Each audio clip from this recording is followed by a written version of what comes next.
boys and girls, moms and dads, aunties and uncles, the entire family, and of course you, our cherished viewers. Welcome to NALIS's 16th annual Celebrity Tale-A-Thon, the Christmas edition. Today, we're so excited to take you through the joy and warmth of Christmas through magical stories told by some of your favorite local celebrities. I'm your host, DJ Danny, and I'm thrilled to take this holiday journey with you.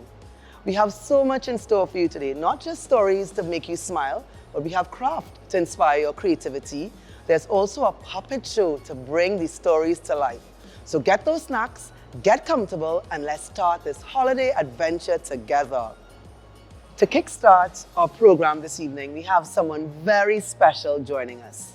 Please let's welcome the Honourable Symon de Nobriga, Minister in the Office of the Prime Minister, Communications, who's here to set the tone for our celebration with a wonderful story.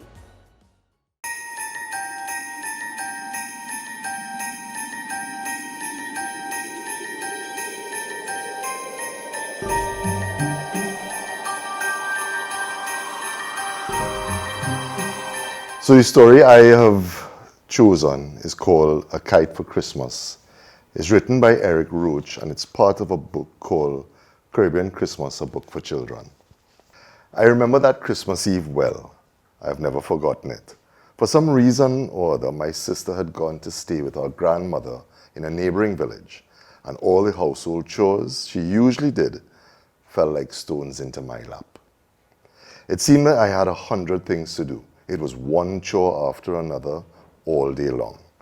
But threading through the long hot hours of bothersome up and down with a skein of a happier color, I kept remembering to go for the kite, seeing it all red and blue and gold in my mind's eye, and imagining myself flying it too. It is a Tobago custom to fly kites at Christmas time. All the boys in my village who had kites went up on Church Hill to fly them.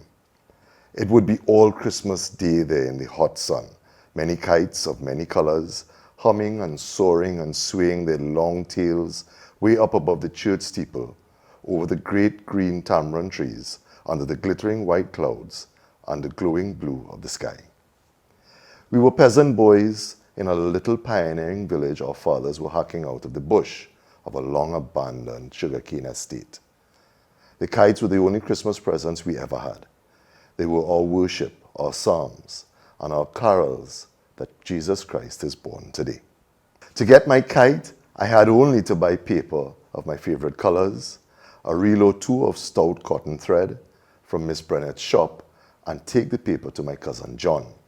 While he made the kite, I would prepare the tail from one of my mother's worn out and discarded dresses. All the tasks I had to do that Christmas Eve centered on my mother. She always had 100 things to do every livelong day of the week, from sunrise to sunset. But with Christmas coming, her 100 daily chores became 1,000. She scrubbed and dusted the house from stem to stern, as she used to say. She sunned the mattresses. She made new curtains on the old hand sewing machine and hung them. She set ginger beer and sorrel to draw in large earthen jars. She made me varnish the wooden chairs and tables. She washed, starched, and ironed fantastically. And together, we cut and weeded and raked and burned the grass in the dooryard to a proper Christmas cleanliness. Finally, on Christmas Eve, Ma baked bread, cake, and sweetbread. And that was the great day too for bottling the ginger beer and sorrel, getting all ready for the great Christmas feast and for Christmas giving to friends and relatives, the old and destitute. All the Christmas presents we ever gave were those we made in the doorway with our own hands. For the Christmas Eve baking, my first job was to gather bundles of firewood from the bush, a part of the homestead we had not yet cultivated, to burn in the oven. You don't see that sort of oven nowadays. It was a shapeless hump of bricks and clay, standing like a primitive monument in the dooryard under the mango tree. Before I could get the fire going properly in the oven, Ma was calling me to beat the eggs. Some 4 dozen eggs collected from our own dooryard hens. I had to break them into a large bowl, then whip by hand with a thick branch to a creamy, bubbly froth. When one hand got tired, I used the other, keeping the movement going unceasingly. If I stopped the rest for a moment, Ma chided me for being the laziest boy in the whole wide world. She threw in spices and essences, and when she thought the whip light and frothy enough, she helped me to cream in butter, sugar, and finally, flour and fruit, bringing it all to a thick, delicious paste. Very nice to eat, I can tell you, though far more savory when baked into the beautiful dark-colored cake. Ma had earlier kneaded dough with leaven for bread. She had inscribed it with a cross and, as always, left it under a clean white cloth to raise. As the lump grew and spread, the cross widened and shallowed out. And there she was now, cutting up the fluffy dough into hunks, rolling and fashioning them into loaves, which she put between pieces of green banana leaves I had cut to a suitable size. That done, we turned to the drink. The job was to sweeten the ginger beer and sorrel in the jars, and strain them off through a fine white cloth into clear glass bottles already carefully washed for the purpose. I welcomed that chore. It was so hot in the mid-afternoon that I thirstily gulped from a cupful of the cool sorrel drink Ma gave me. It was the color of red roses, and to me then, it tasted sweeter than any rose smells. By the time I had stacked away the bottles in the cupboard, Ma was sweeping out the cinders out of the white-hot oven. She used a green besom of black sage twigs I had tied to a long stick to keep her well away from the heat. She pushed the cinders out through the black vent which, when she was done, I closed, gingerly avoiding the wicked coals and ashes, fierce to scorch my bare feet. Then she was putting the cake pans into the oven. She placed the pans one by one on a long wooden peel and pushed them deep into the oven, arranging them in rows. All my life, I remember her doing that. And I remember, too, how she surprised me that Christmas Eve, closing the oven door with her back to me, and she said, "All right, you lazy little scamp, you can go for your kite now. I know you have nothing else in your head all day long but that nonsense. Go on, run away." And run I did.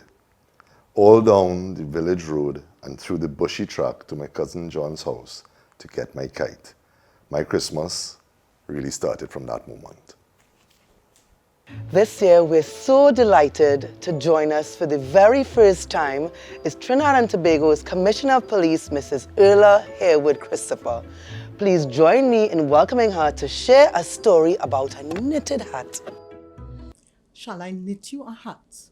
A Christmas Yarn by Kite. When Mother Rabbit knits a cozy winter hat for Little Rabbit, he likes it so much. In fact, he likes it so much that he thinks all his friends need hats for Christmas. And Little Rabbit has some very creative designs in mind. In this warm Christmas tale, Little Rabbit gets wrapped up in the joy of giving, and everyone is reminded that friendship is the best gift for all seasons. Oh dear, oh my, oh goodness me. These were some of the things Mother Rabbit said when she heard the news. A blizzard is moving this way, she told Little Rabbit as she tied her scarf the next morning. It will start snowing on Christmas Eve and won't stop until the snow reaches the tallest tips of your ears. My ears? Asked Little Rabbit. But that will be very cold. You're right, said Mother Rabbit. Shall I knit you a hat to keep your ears warm? Yes, please, said Little Rabbit. A Christmas hat just for me. And so, while Little Rabbit was at school, Mother Rabbit knit and purled. Click, click, clack, click, click, clack, to the beat of the music on the radio. That evening, Mother Rabbit tried the hat on Little Rabbit. He stood very still while his mother made necessary measurements and adjustments. Look how this hat shows off your long, beautiful ears, said Mother Rabbit. Little Rabbit agreed. He liked his new hat and wore it even while he ate dinner. During dessert, he thought of something. What about our friends? Shouldn't we make hats for them too? We could give them as Christmas presents. Little Rabbit said, "That idea is so delicious. It deserves a second piece of carrot cake." The following day, they visited the horse, whose mane Mother Rabbit measured while Little Rabbit distracted him by telling him a joke. Next, they visited the goose, whose long neck they inspected without ruffling her feathers. They found their other friends at the market. Little Rabbit told them a story while Mother Rabbit secretly took measurements.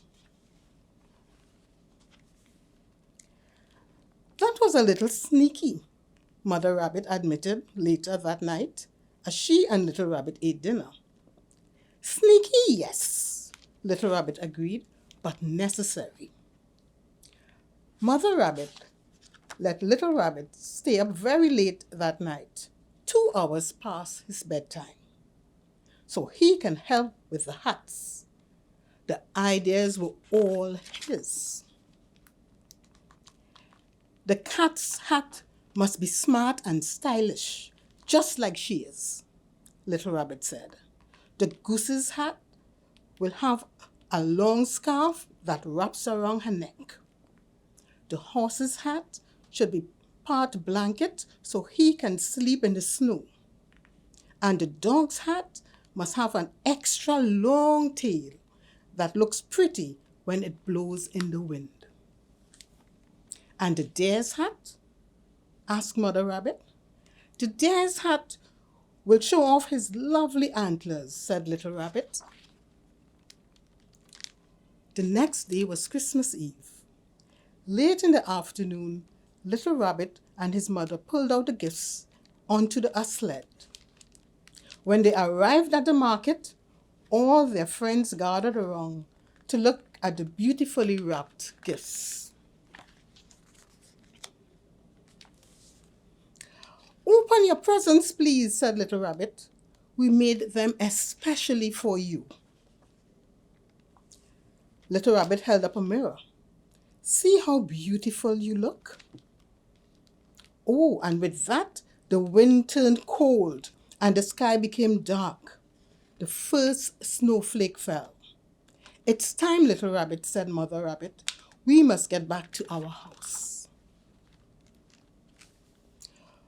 Oh dear, oh my, oh goodness me. These were some of the things the friends said when the snow began to fall and fall and fall.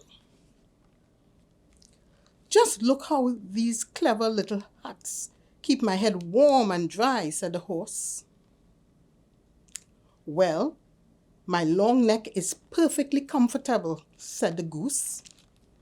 "My antlers have never been drier," said the deer. "Have you noticed how pretty my tail looks when the wind blows?" said the dog. "It's quite lovely, isn't it?" Yes, they all agreed. It really was quite lovely. "If we hurry," said the squirrel, "we can catch up with the rabbits and thank them." And they did. "We are lucky," said the cat, "to have such nice friends as you rabbits." "Indeed," chirped the squirrel. "This is the nicest, most thoughtful Christmas present anyone has ever given me." But then, on the snowy sled ride home, Little Rabbit had a terrible thought. "Oh no," he said, "tomorrow is Christmas, and I forgot to make a present for you, Mother." His mother squeezed him tightly. "Little Rabbit," she said, "being with you is the best gift of all." Once they were safely home, the rabbits celebrated Christmas Eve with a carrot cake, warm from the oven, They had 3 pieces each. The end. Now let's give a warm welcome to His Worship Alderman Chinua Alleyne, Mayor of Port of Spain. He's here to share a tale called the Christmas Humbugs, a story that's sure to tickle your imagination.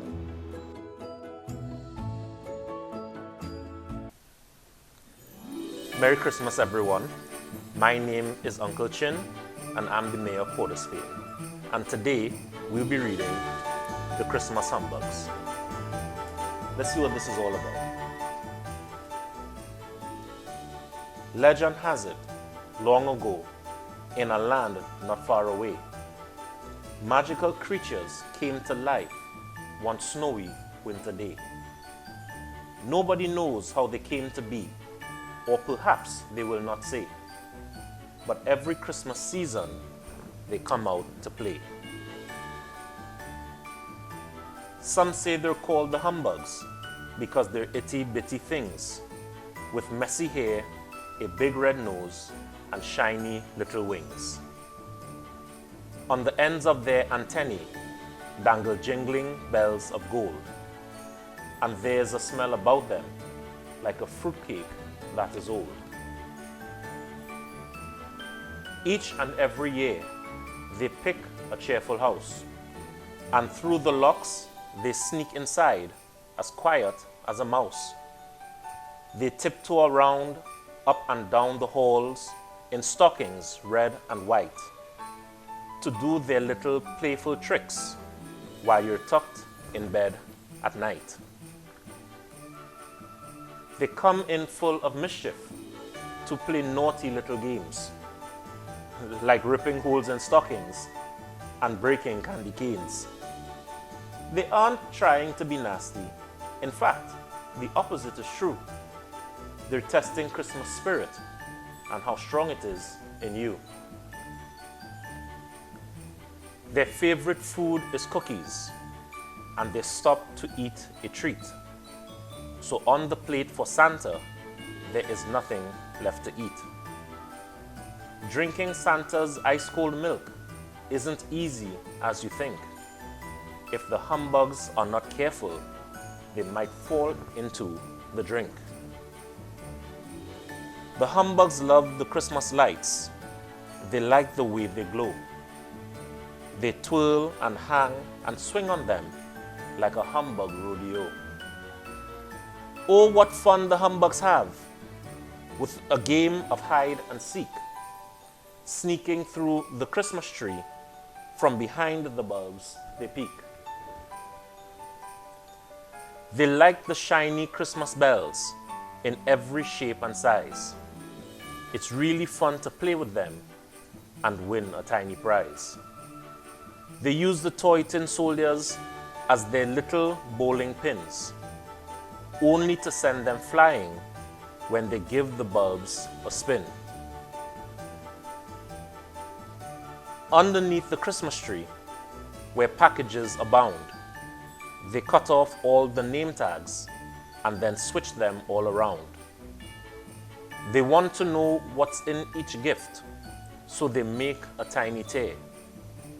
But before you can say bah humbug, there is paper everywhere. Bouncing up the Christmas tree, the little tricksters go.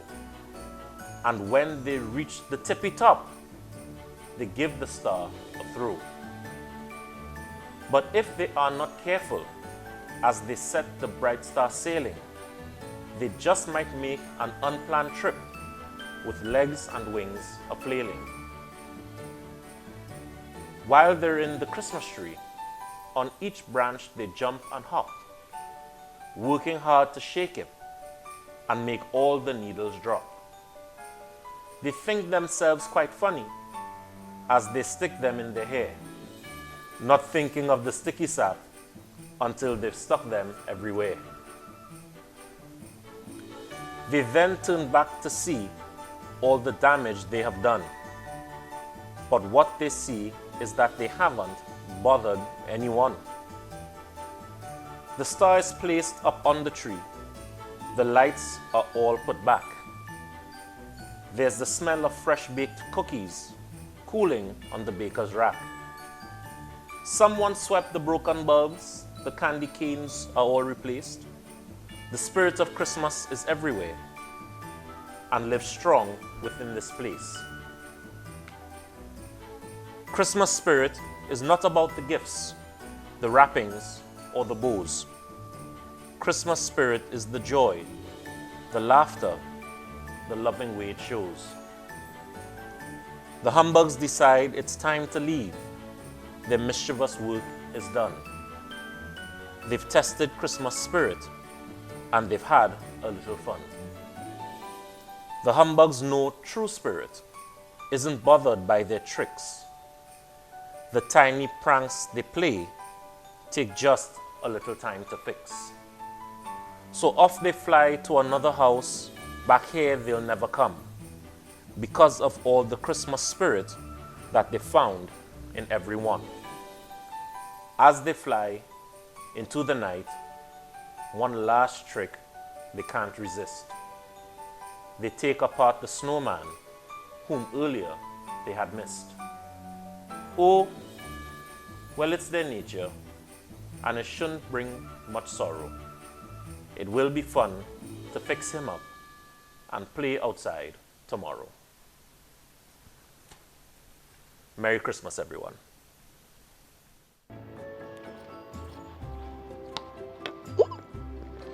It's craft time, boys and girls. Are you ready to get creative? Auntie Gia Marie is here to make something special for Christmas. So gather your materials and follow along. It's going to be so much fun. Hi guys, it's Auntie Gia, and today we are going to be making a Christmas tree. Hi boys and girls, are you ready to start? Now once you have your white paper securely on your table, you're going to get mommy and daddy to help you with your paintbrush and your paint. You're going to take your green paint and we're going to paint your entire hand. Once we've painted your hand, we will then take your hand and stamp your hand onto the white paper, and there you will have your green handprint. This is the basis for your tree. Then we will take our gold star and we're going to take a little bit of glue and we're going to put our gold star to the top of our handprint, right to the top, right by your middle finger. That will be the third finger from your thumb. If you don't have a gold star, you can take yellow paper and cut out a nice little star, and that will be your star for the top of your tree. While the paint is drying, we're going to take your black marker and we're going to draw a rectangle to the bottom of your handprint. That rectangle is going to be our tree stump. Once you have finished drawing your tree stump, you will then take some brown paint and you will paint your rectangle to the bottom of your handprint to create your stump. If you don't have brown paint, you can take green and blue paint and mix your paint to get brown paint, or any other color that mommy and daddy will know how to get the brown paint for you. Then you're going to take your marker again and you're going to draw a nice squiggly line going all the way down from the top by the star all the way down to the bottom of your handprint. That is going to be for our string of lights on our tree. Then you're going to take your red paint. You don't need a lot, you could use the cup of the paint. Dip your finger in and we're going to do some nice fingerprinting now. And we're going to print that fingerprint on different parts of our lights for our string of lights. Take your time, you guys can do it. Right, and remember to space it out because we're going to have lots of lights on our tree. So first we're going to use red, then we're going to use yellow. And yes, you can clean your finger before you do it, that's not a problem. You're going to use yellow, and then the last color will be blue. Making sure to fill up all our spaces for our lights on our tree. So we have a beautiful, colorful Christmas tree. Now that all the paint is done, After you've washed your hands, make sure and wash your hands.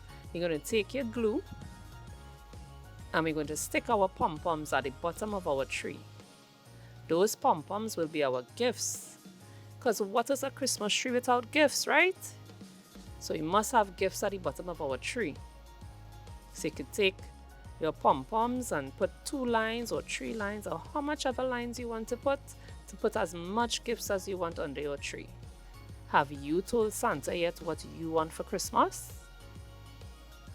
I hope you guys have been nice and not naughty, else there wouldn't be much gifts. So once you have done that and you let it dry, this is how your tree should look. Beautiful Christmas tree with your gifts at the bottom. Thank you so much, Auntie Gia. That was so much fun. Up next, we have Dr. Lorraine Nero, who's not only a member of the board of NALIS, but she's a librarian who loves to read stories. Let's welcome Dr. Nero.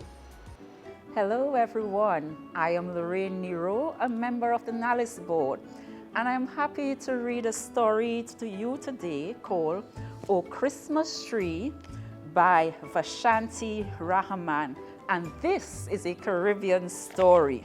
Anselm danced down the road past his mother's flaming poinsettia hedge. Yeah, chick, chick, chick, chick, chick. Yeah, chick, chick, chick, chick, chick. Miss Mary, who lived on the other side of the hedge, was feeding her fowls. Morning, Miss Mary, Anselm called. I'm going and watch them unload the Christmas boat. Pa say we could get a real Christmas tree this year. Huh? Said Miss Mary, scattering a handful of fowl food.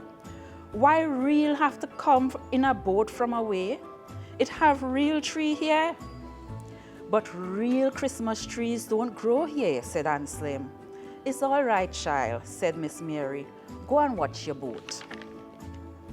By the time Anselm reached the docks, the Caribbean sun had already warmed the day. Scents of salt and fish and motor oil swirled pungently together, and the little slap-slap songs of the waves were drowned out by roaring motors, rattling chains and shouting workers. On top of all that, transistor radio blared out Christmas carols and calypso. Anselm sat on a cable spool and watched the swarm of boats bringing cargo from the big ship. He watched cranes unloading Christmas things that came to the West Indies from abroad. He watched big trucks coming and going. He watched for the Christmas trees. Day was nearly done when the first load of Christmas trees reached the shore. Anselm didn't know whether to hold his head and bawl or to hold his belly and laugh. Must be a bad joke, he thought. But it was no joke. The growing piles of trees on the jetty was real, a real pile of dry bush. In other years, the trees had arrived looking fresh and green. But this year, the first year Anselm's family could afford a Christmas tree, they had arrived looking like rubbish. They were so dry that not a single tree had a single needle on it. Anselm was too vexed and too disappointed to even bawl. He turned his back on the dead trees and headed home. Downtown was decorated for Christmas. Anselm passed fake Santas in shop windows. He passed fake trees covered with fake snow. Fake, he thought as he trudged on by. Fake, just like Christmas down here. All this thing we'd sing about in Christmas carol, I never hoped to see that. All this fireplace and sled and snowman on Christmas card, I never hoped to see that.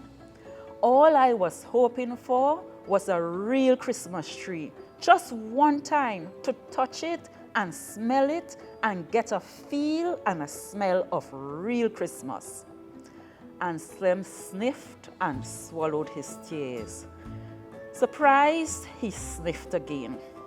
There was no mistaking that sweet, smoky Christmas smell. Must be Miss Mary, he thought.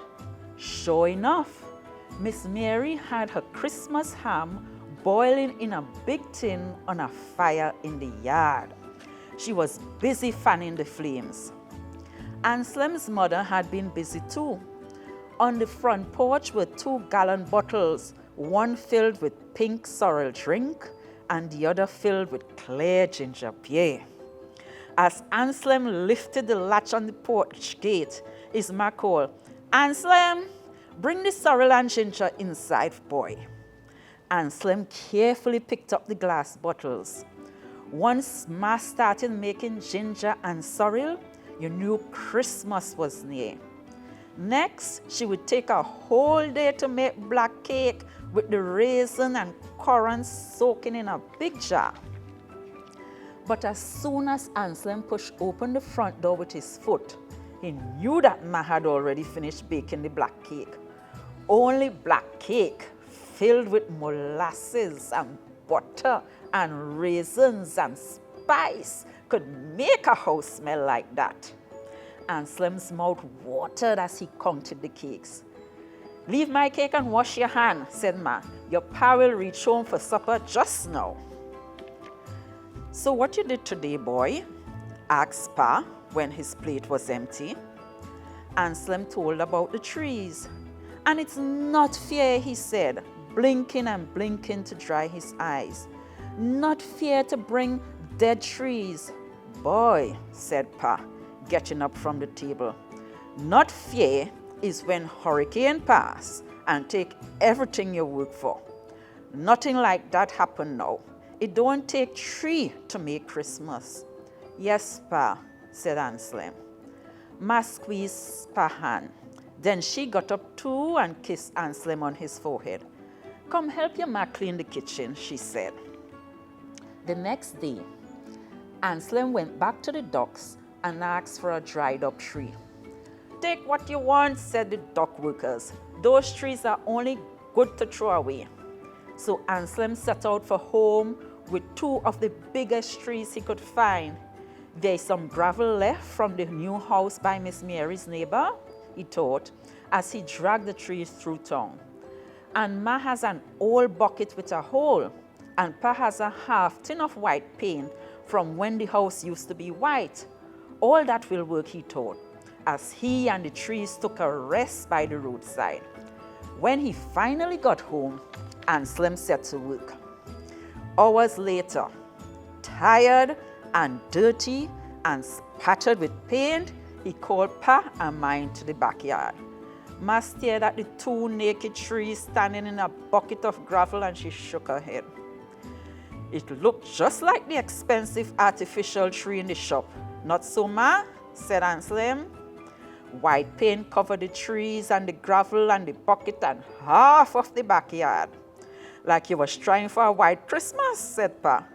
"What's that smell?" "I sprayed with pine cleaner so it would smell like a real tree," said Anslem. "I did a good job, eh?"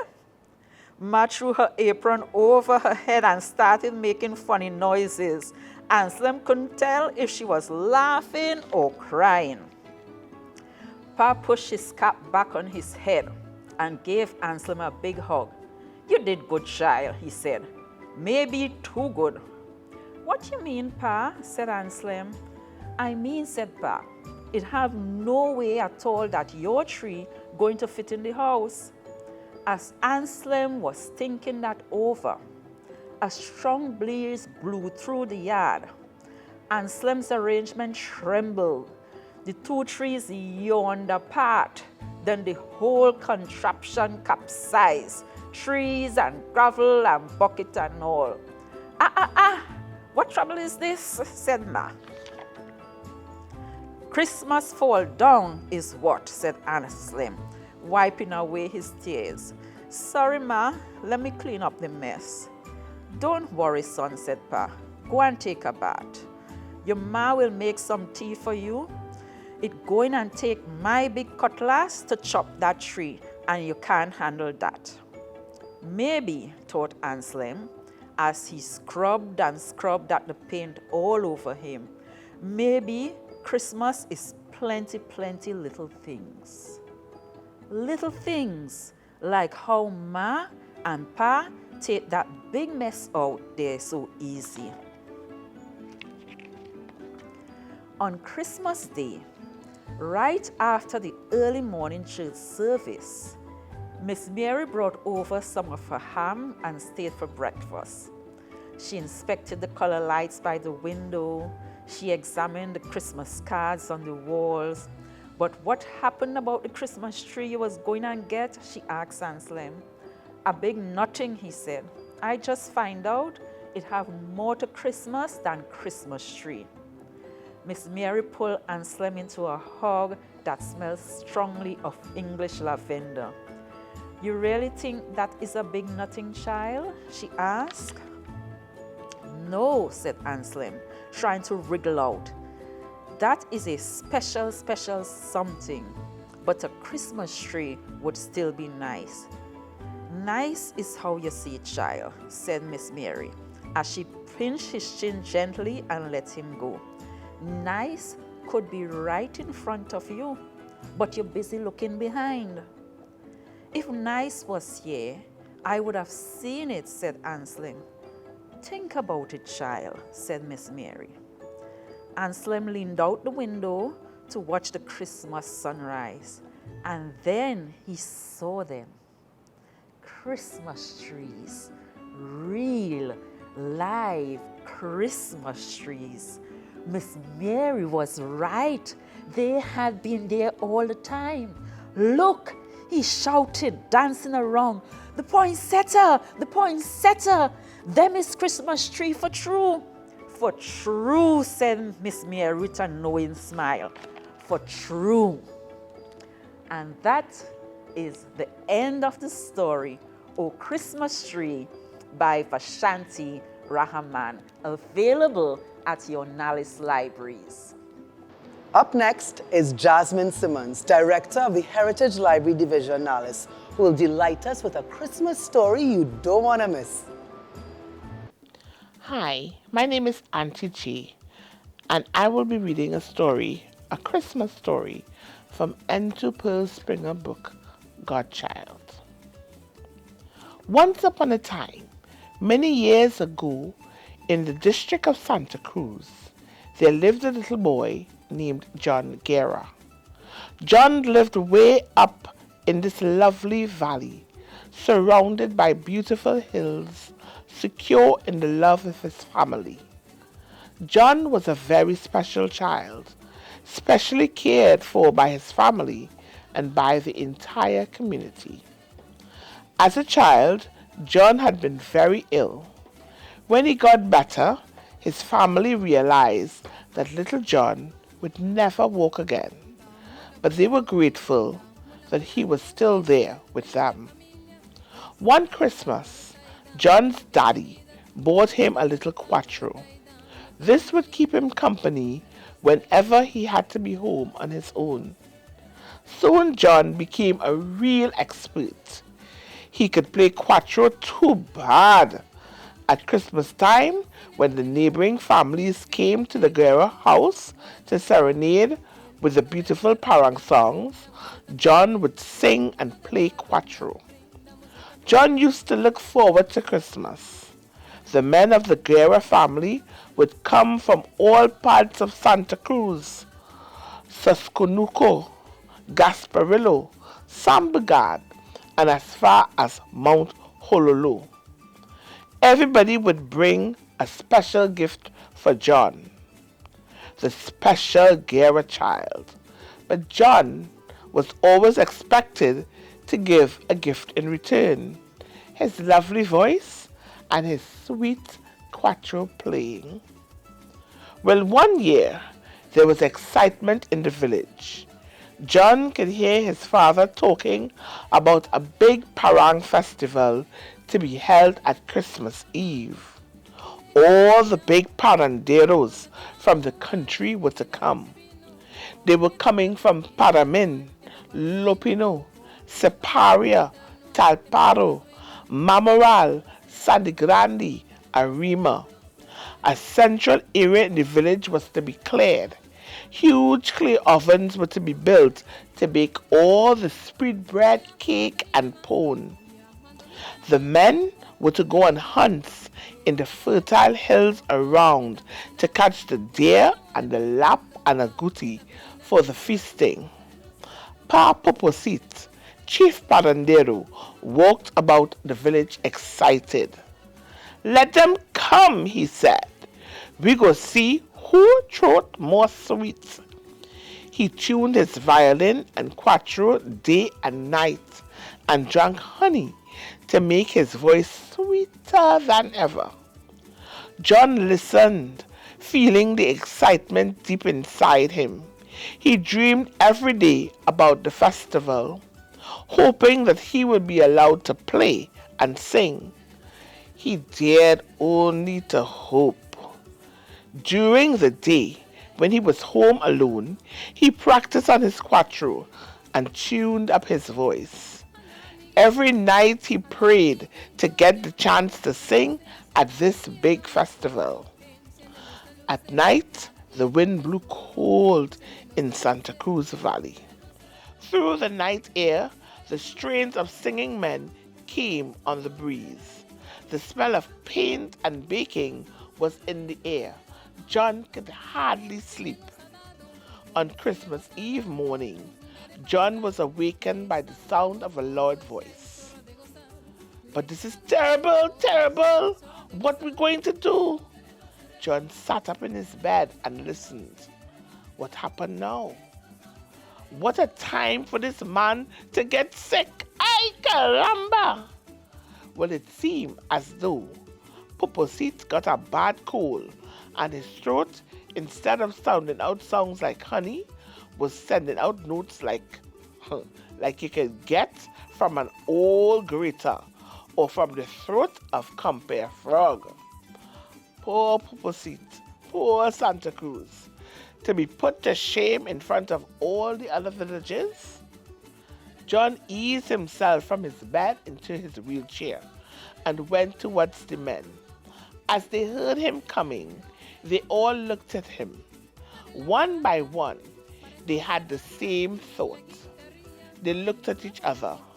Then one of the men said to John's father, "You think the boy able?" "Give me a chance, Daddy," said John. "You will see." At last, Christmas Eve night came. The air was filled with singing. The moon was bright, and all the stars were out in full. It seemed that the sky put out its prettiest dress for this birthday celebration for the baby Jesus. The men from the villages began arriving. They greeted each other, laughing and talking about how things were. Then came food and drinks. Oh, the smells, the taste. Sorrel, ginger beer, stronger drinks for the grown men, sauce, black pudding, cake, and sweet bread. Then the serious business. Group by group, they sang, and they played sweet parang, joropo, aguinaldos, manzanares, castilians.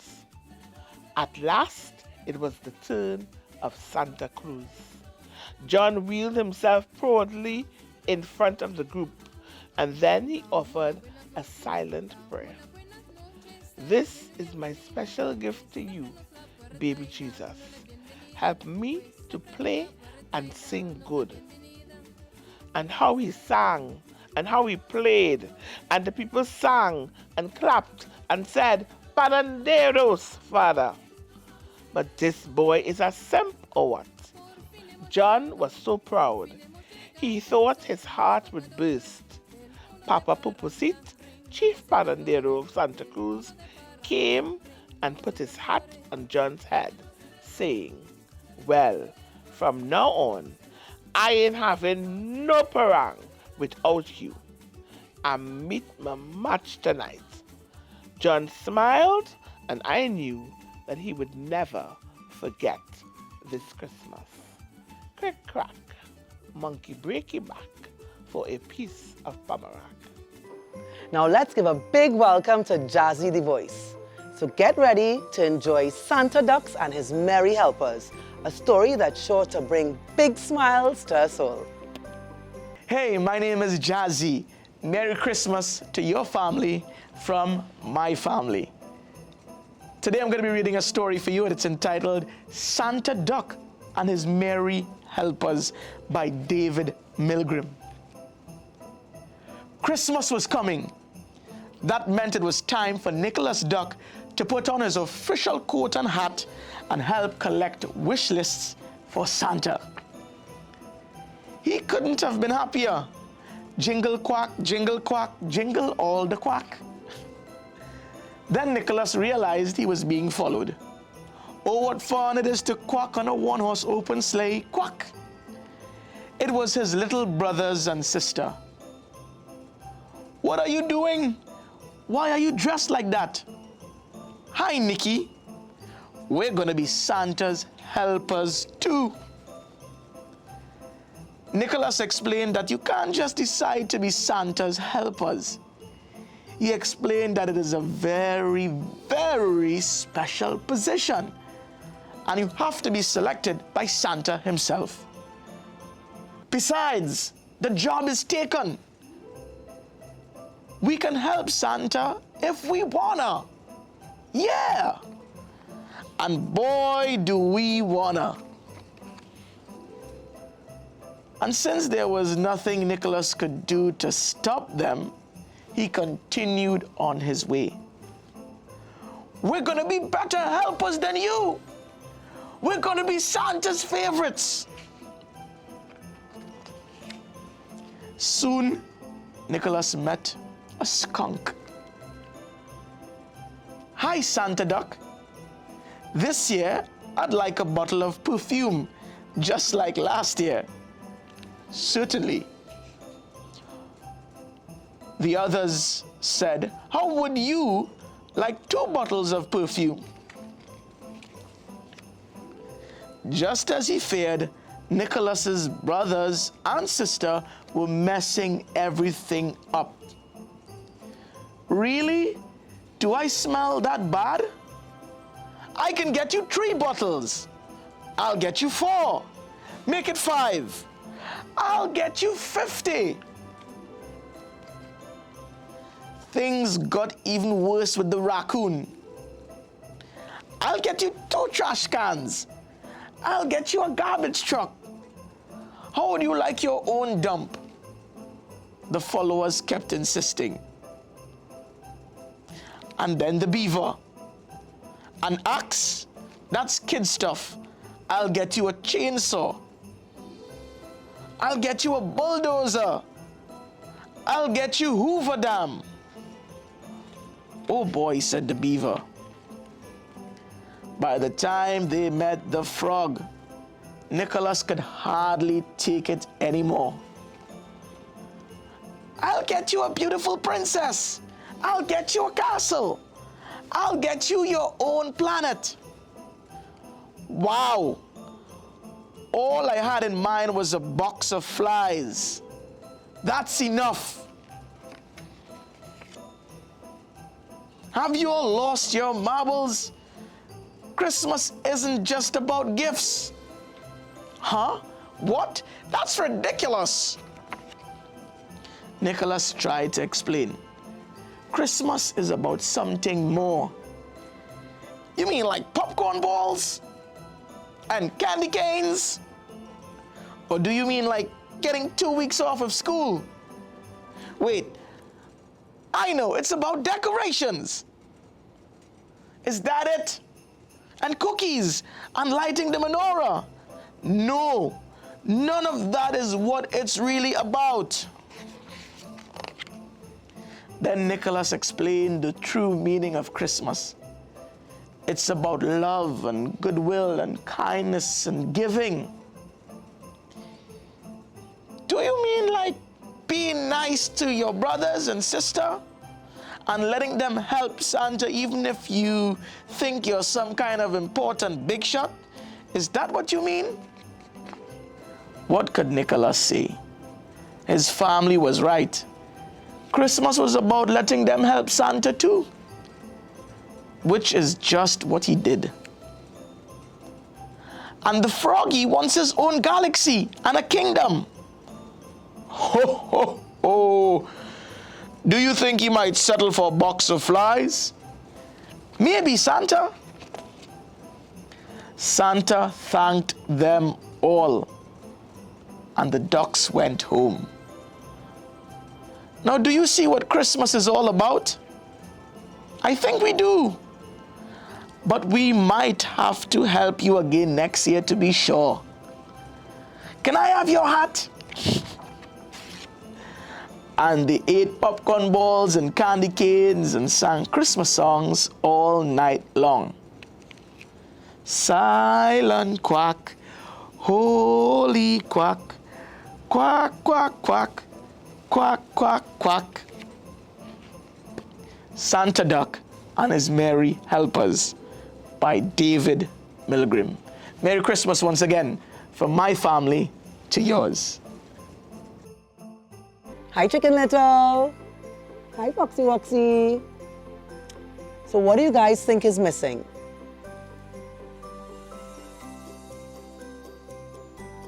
Okay. So what's Christmas without a little theater? Auntie Lindy is here to do a special puppet show that's sure to be fantastic. Let's watch.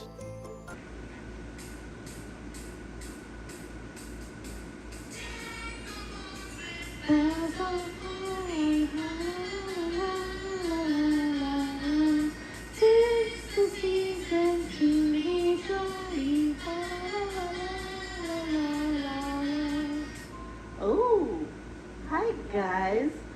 Welcome to my home. It's my favorite time of the year, you know. Yes, it's almost Christmas. I just love Christmas time. I love the decorations, the food, the lights, ooh, and the gifts on Christmas Day.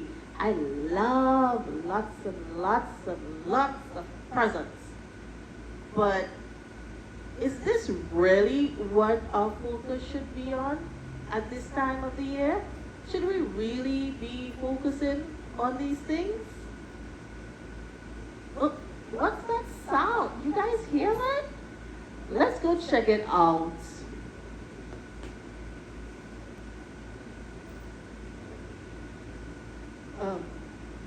Tommy? Tommy, what's all this? What do you have on? A Christmas list? That's a Christmas list? Why so long? Wanted to write a letter to Santa and tell him what I want for Christmas. All of that? A PlayStation? A bicycle? Horses? You want horses for Christmas? You didn't even ride a horse? Like maybe? Tommy, you can't just ask Santa for everything. That's not the spirit of Christmas. The spirit of what? What's the spirit of Christmas? Let me tell you a story. Long, long time ago, in the beginning was the Word, and the Word was with God, and the Word was God. The Word I'm talking about is Jesus. Who? Jesus Christ. He wasn't just any person. He is God, and He has always existed, even before the world was created. The world was made through Him. But then the Creator chose to step into the world He created. Isn't that amazing? Yes. You see, an angel called Gabriel was sent to tell a woman named Mary that Jesus would be born through her, and He was to be called the Son of God. Jesus came down and was born as a baby. He was completely God, but also completely human. He wasn't born in some fancy palace. He didn't act all important. Jesus was born in a manger in a place called Bethlehem. A manger? What's a manger? A manger is where animals slept. And then the angels announced Jesus' birth to the shepherds. Who's a shepherd? A shepherd or shepherds were considered to be very important people back then. And they went and told all the others what they had seen. Jesus came to take sin away from us? Yes.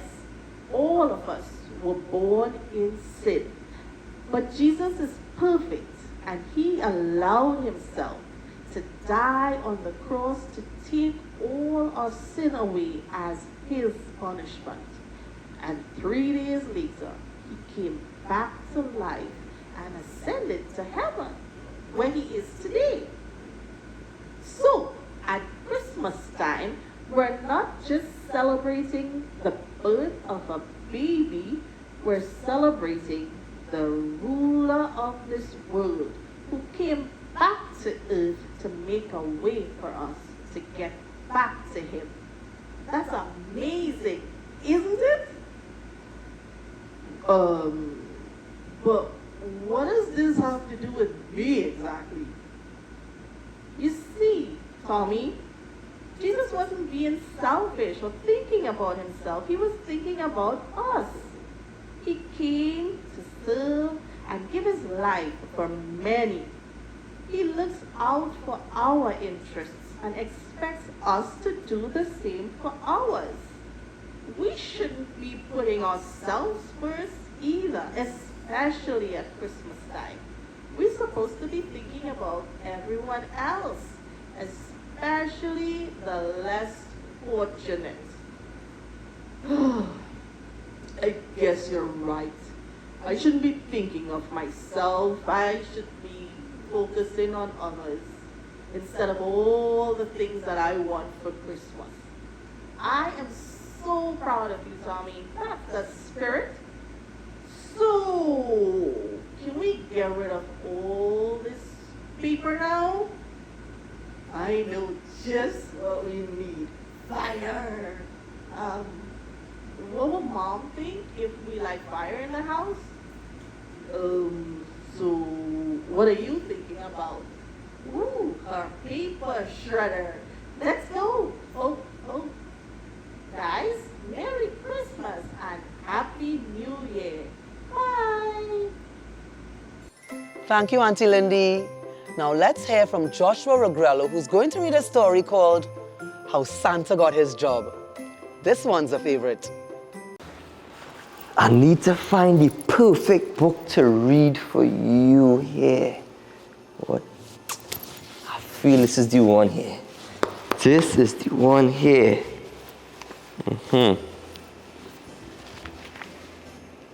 Everyone, this is Joshua Regrello, the Pan Man, and today I will be reading you a story. This is the story of How Santa Got His Job by Stephen Krensky. There we go. Once upon a time, when Santa Claus was a young man, he went out looking for a job. Santa wanted no part of desks or offices. He liked to stay on the move. He just like me.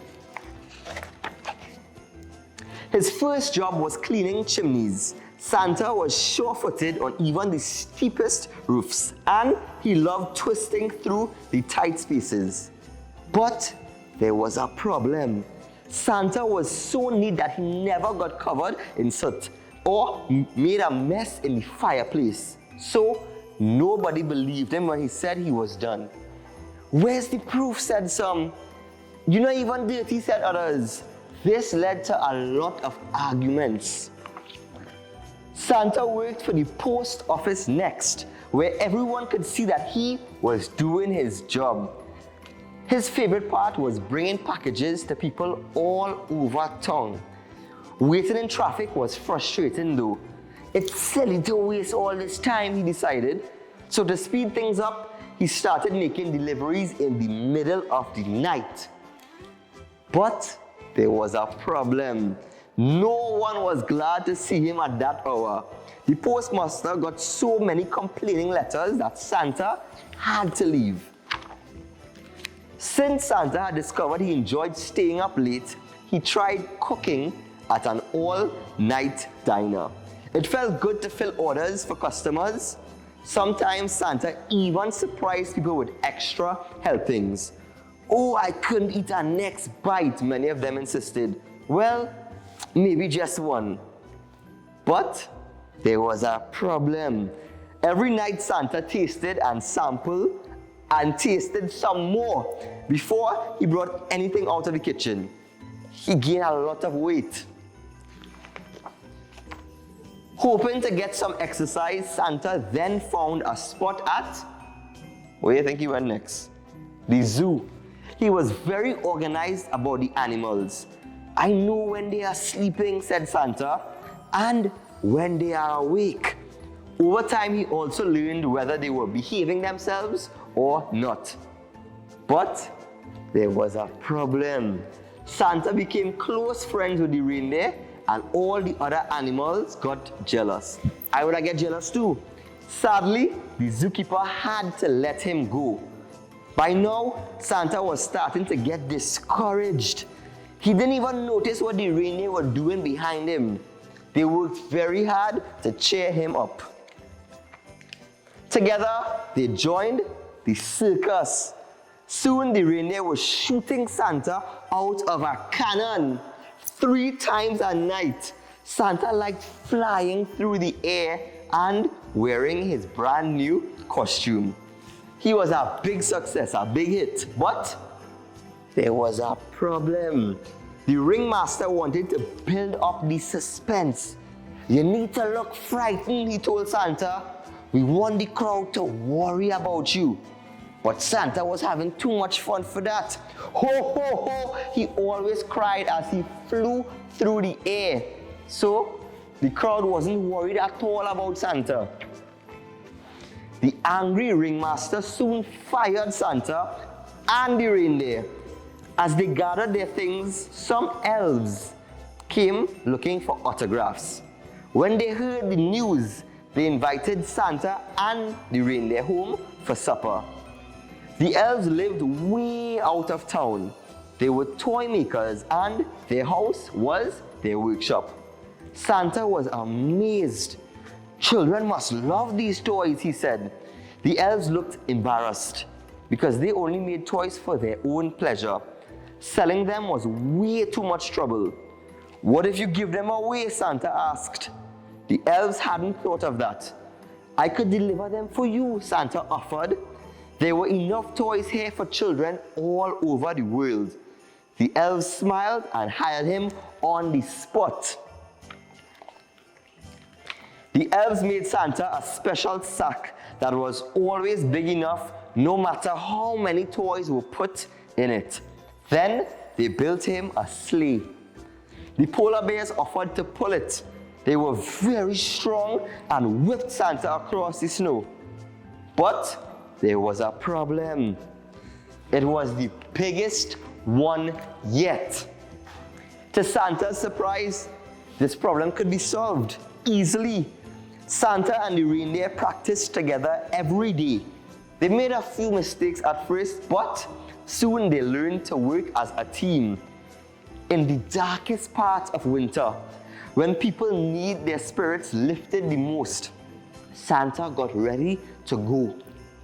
As the elves said goodbye, they gave Santa an emergency kit. It held a compass, ski goggles, cough drops, and other things. Santa thanked them very much. All his jobs had taught him it was good to be prepared. Then Santa and his reindeer took off. That first night was a little hard because Santa was still learning about shortcuts and high winds. But at last he got the hang of it. Ever since then, the elves have made toys all year, and Santa has given them away in one night. He loves his job as much as ever, and he's gotten pretty good at it over the years. Still, he always keeps his emergency kit close by, because no job is perfect. The end. And this is the story about how Santa got his job. Hi boys and girls, hi mummies and daddies, I'm Something Mo, and today we will be reading A Gift for the Christ Child, a Christmas folktale written by Linda Schläfer and illustrated by Ann Wilson. High up in the mountains of a small country not far from here lived two young boys with their mother and grandfather. Around their hut was a modest clearing, covered now by a thin layer of snow, through which a shriveled cornstalk showed here and there. The wind cut through the woods, swooped across the clearing, and played ring a roses around the little house. Inside, the mother put another log on the fire, tucked a blanket more firmly about the grandfather's knees, and put the kettle on the hearthstones to boil. She set herself to weaving, glancing now and then to watch the boys, who were helping the grandfather shell corn. A small kitten also watched, pouncing on any stray kernel which slipped to the earth's floor. The grandfather was telling a story as they worked. From the valley far below came the faint sound of the church bell tolling the hour. The kettle hummed, and the mother rose to make coffee. When it was ready, and the grandfather's tale had ended, the mother spoke. "Someone must go to the valley this year to carry our gift for the Christ child," she said. The grandfather sighed a deep sigh and looked regretfully at his legs, withered as winter cornstalks. "Daughter, I cannot go," he said, "but someone must carry our gift to the Christ child." "I can do it," cried older brother eagerly. He stood up quickly and stretched to his tallest height. "See how much I have grown since last year." The mother saw her eldest son's arms and legs, where his clothing no longer covered them. She looked at his face, still bronzed by the summer sun. "Yes," she said at last. "Yes, you must go together, you and little brother. So rest well, my sons, for tomorrow is Christmas Eve and you must leave at first light." Before the sun rose, the brothers dressed in all their clothes for warmth. Their mother handed them each a bundle of food and placed in older brother's palm the 2 copper coins which she had hoarded. The boys set out on their long journey. The road was as white as the surrounding countryside, for few travelers passed that way. At first, they went silently. In the eerie half-light, their hearts feared to awaken the slumbering shapes which lay about them. Then the sun rose and brightened the day. They shared some food, and little brother tried to imitate older brother's tuneful whistling as they made their way. After a while, they grew tired, and so, to cheer them, older brother recounted the purpose of their journey. The sun rose to its height, and then, once again, the shadows began to lengthen. The 2 boys were buffeted by sharp gusts of wind as heavy clouds gathered overhead. Older brother took little brother's hand and encouraged him with thoughts of the journey's end. Finally, the town lay before them, and here and there a lantern shone against the approaching night. The brothers quickened their steps, eager now to reach their destination. But a low moan surprised them. They stopped, dismayed. Surely it was just the wind that they had heard. No, there it was again. "Oh, let's run, whimpered little brother, pulling on older brother's sleeve. But older brother had already turned and bent over a dark shape by the roadside. It was an old woman who had fallen and was unable to rise.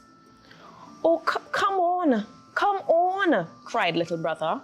"We'll never make it if we don't go on right now, and we must carry our gift to the Christ child." Older brother thought of the warm, brightly lit church. He thought of his mother's tales of rich men's clothes and beautiful music from the choir. He took a step to go with little brother, but the old woman cried again. He gave a quick shudder, knowing what he must do. He took the coins from his pocket and laid them in little brother's hand. "She will die if we leave her," he said. "Go on alone now in haste. First, send help. Then carry our gift to the Christ child." Mournfully, little brother took the gift. "Go on now, quickly," urged older brother, and little brother began to run. When he came at last to the town, little brother was bewildered, and though the church had loomed so large from the hillside, he had to ask his way several times to find it. At last, he stood below its great doors, and when a rich gentleman opened them to go in, he crept along softly behind. As he entered, little brother was confused and dazzled by the brilliance which lay about him. Warmth lulled his weary limbs, and sleep came over him. But as his eyes closed, he pictured older brother on the dark hillside, and so, with difficulty, he roused himself. All of the people who came and went seemed much too important to be troubled by such a poor, small child. Yet, little brother knew he must find help, and he tugged timidly at the coat of a man who stood about. The man shrugged him off impatiently. Disappointed, little brother tried another person, and then yet another. Finally, a man who looked poorer than the rest bent his head down kindly to see what he would say. When he had heard the boy's tale, the man motioned to a friend and went out quickly into the cold, dark night. Then little brother remembered his gift, and he quietly slipped into a seat among the rich people gathered there. There was singing, and the little boy wondered if the angels themselves made music sweeter than that choir. He stared at the great rows of candles and the richly broidered tapestries in that fine church. The time came for the gifts to be carried to the altar. One by one, the people rose to present their gifts, and everyone strained to see each marvelous offering. One man brought a bag which glittered with shining gold pieces. A woman cast down her rich furs. Another presented a casket of jewels. Little brother grew fearful of carrying his poor gift to the Christ child amongst such splendor. Surely he would be offended by such a mean offering, the boy thought, and he held back until last.